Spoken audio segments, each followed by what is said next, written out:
For Scoop, our weekly conversation on international media and the political and economic headwinds confronting the industry.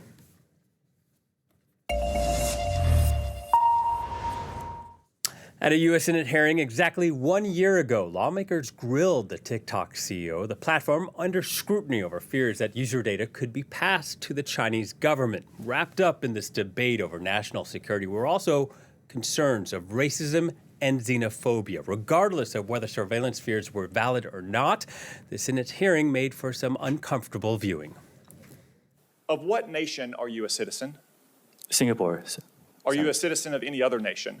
No, Senator. Have you ever applied for Chinese citizenship? Senator, I served my nation in Singapore. No, I did not. Have you ever been a member of the Chinese Communist Party? Senator, I'm Singaporean. No. Have you ever been associated or affiliated with the Chinese Communist Party?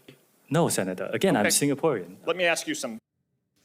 Well, fast forward 11 and a half months, and with a ban finally appearing inevitable, something unexpected happened. CNN reports.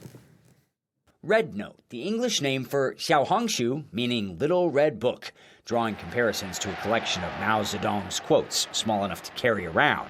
Red Note is a Chinese communist government-monitored social media platform, now topping Apple's U.S. App Store. Welcome, TikTok refugees.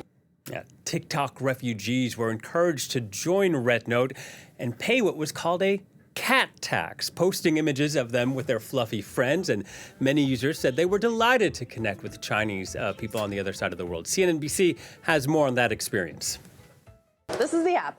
Open it up, and it looks like Instagram meets TikTok meets Reddit, but with a lot more Chinese language content. An American TikTok refugee posted a guide to using Redbook and says the Chinese people on this app, they don't want us to talk about politics because they're not allowed to talk about politics. Now, in other words, as a Chinese app, it is heavily censored.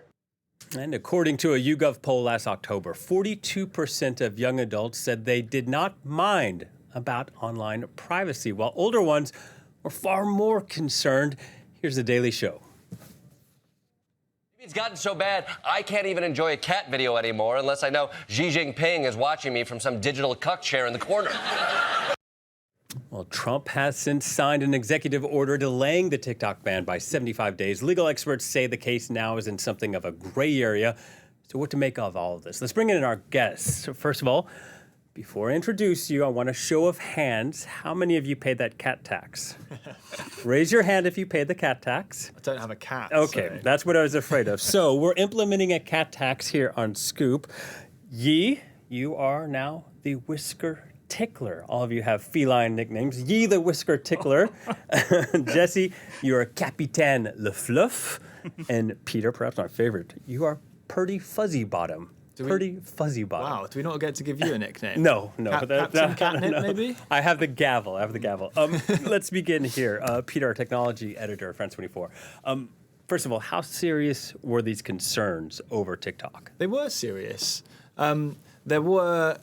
TikTok back in 2022 admitted that some of its employees had essentially spied on journalists. This was after great work done by journalists at BuzzFeed, Forbes, and they essentially admitted to it and said, we've fired these people, so don't worry, it's not an issue anymore. Yes, it is. It is by all accounts, and certainly Congress and the US Supreme Court agreed that it was a serious national security threat. Now, we can argue about to what extent all apps are a national security threat to the to the US rather, which does not have nearly as stringent rules as somewhere like the EU does. But obviously, if the Supreme Court and a huge bipartisan majority in Congress agree that it's a national security threat, then you have to kind of treat it as such, one would think. Yeah, Jesse, we see the US president who helped lead this, move to get a ban against TikTok, doing a U-turn this week. What was behind that? Yeah, Will, I think it's twofold, right? I mean, you had Trump likes to be popular. He likes to have this sort of political leverage and do what the youth wanted, the youth who broke a little bit more for Trump this year. TikTok was key in that. And TikTok as well. was key, exactly. And Trump said that he could finally use it. He could finally use it as political leverage. And then I think the second element of that is that he wanted to get back at Facebook a little bit, who he never really got away from Facebook, who said that Trump had lost the 2020 election. So there was a little bit of animosity there towards Facebook as well. Something like Trump maybe also wanting to appear the savior for these young people to save their TikTok, possibly. Exactly, and I think that that's really something, a calculation, political calculation that Trump made in that sense that paid off for him. Yi, you and I have often spoken about how amazing Chinese apps are. When you talk to me about them, I know that I don't have anything like that as powerful on my phone. Regardless of what happens next, the fact that so many Americans or TikTok refugees went on to Red Note, this is a victory in terms of soft power for China. Oh yeah, definitely. In the week leading up to the TikTok ban, Xiaohongshu has shot up to the to become the most downloaded app on the U.S. App Store, and the Xiaohongshu has 300 million monthly active users, and then I personally use it on a daily basis. It's like an encyclopedia. You can literally find anything that you are interested in on that app. And of course, this is you can't literally find anything. We should be clear. Yeah, well, I mean, it's like whatever you're interested, you type the keywords, you find something. Yeah. Except if it's a censored topic, is what you're referring to. I guess. Yeah, true. That's right.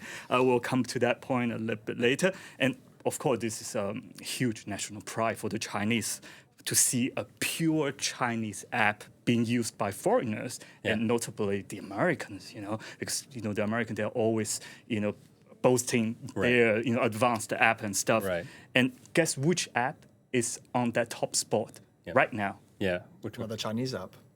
DeepSeek. DeepSeek, yes, of course. Another Chinese app that is upending Silicon Valley. Yep. And it pushed the ChatGPT to the second spot. Real quick, all these TikTok refugees, now that the ban is not in place, it's been delayed for 75 days. Are those people still on Red Note? I did a quick search. Yeah, I think most of them have gone back to TikTok since the ban was suspended. But I still find a couple of users still remaining on Red Note, and they recently posted some nice messages wishing Chinese people a happy Lunar New Year, etc. So there's still a bunch of them. And there were some encouraging stories too about Americans trying to learn Mandarin to navigate the app, and it bringing two sides of the world closer together despite political tensions. Also, some Chinese users, welcoming the refugees and showing them if you want to use Red Note, there's a few keywords that you need to learn to speak Chinese so that you can navigate better how to say Red Note, how to say ni hao, etc. Peter, what's next? A sell, a ban? First off, TikTok is really still in a very fragile position in the US because it's still not on the app stores. If you've got an Android phone, you can sideload it. But if you're on Apple and you're a new user, you want to pick up TikTok, you can't. Also, if there are any software updates, you can't get those either. So the app itself, from a software point of view, could actually break at any point. And if you're a new user, you might go to something like Red Note still. In terms of what's next, a ban or a sale, I don't know. I would be a fool to suggest that I did know. We're seeing a lot of potential buyers and a lot of names floating around, from Perplexity to the owner of Marseille Football Club to Larry Ellison of Oracle, who already runs a lot of TikTok. Right? With the initials EM. Microsoft as well. Microsoft. Trump has floated Musk's name. Now TikTok has denied that they've been in talks with Musk. What's holding any of these deals back from being struck 2 weeks after the ban was pushed back? A lot of them are afraid of the potential liability. The law is still in force, right? Mm-hmm. Just because Trump says it's not doesn't mean it's not. We're talking about potentially billions, if not tens, if not hundreds of billions of US dollars in liability if one of these companies goes against the law. So that is a big pill to swallow. The only one who seems to be swallowing it so far and taking this risk on board and saying Trump can kind of, brush away any law is Larry Ellison. Why? Because Oracle is the company that runs TikTok service in the US.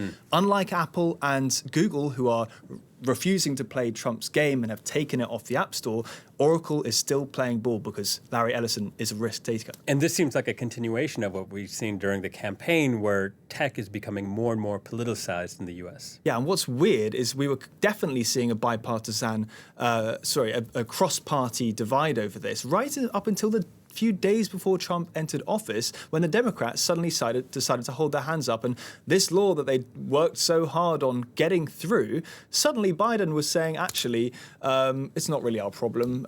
Trump can deal with it.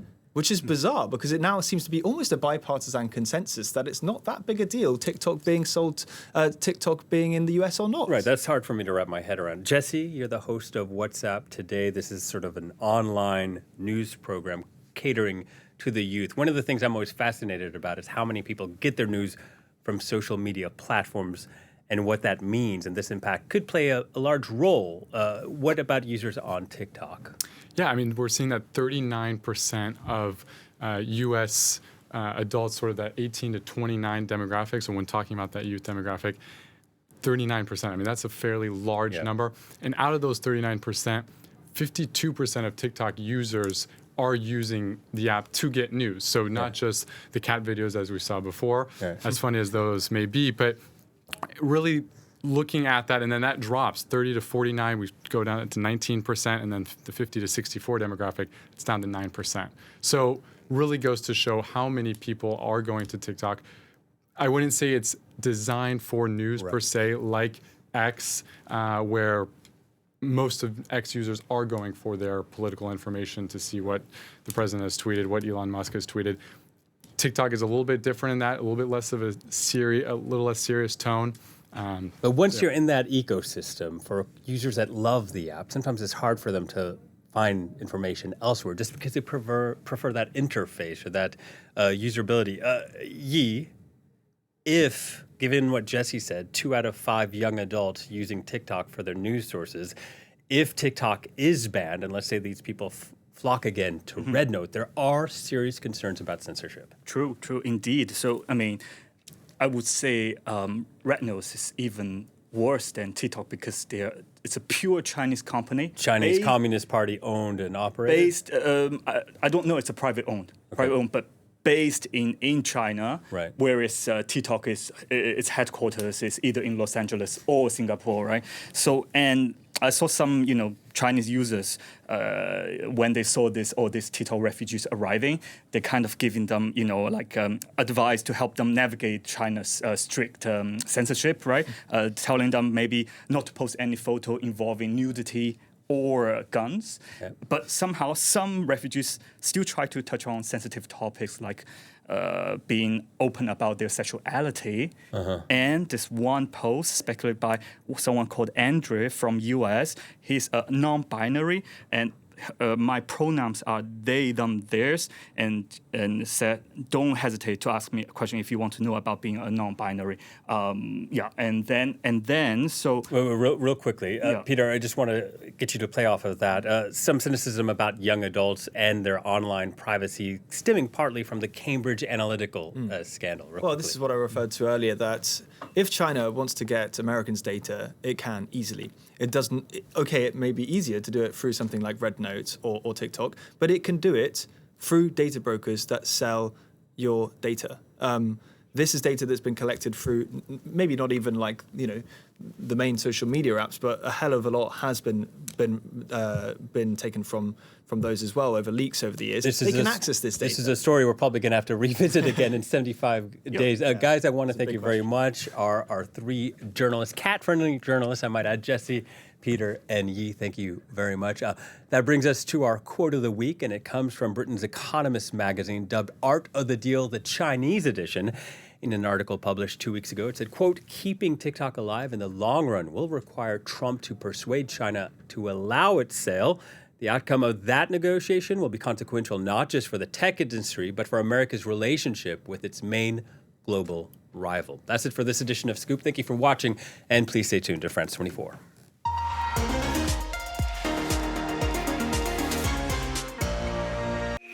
Hello, my name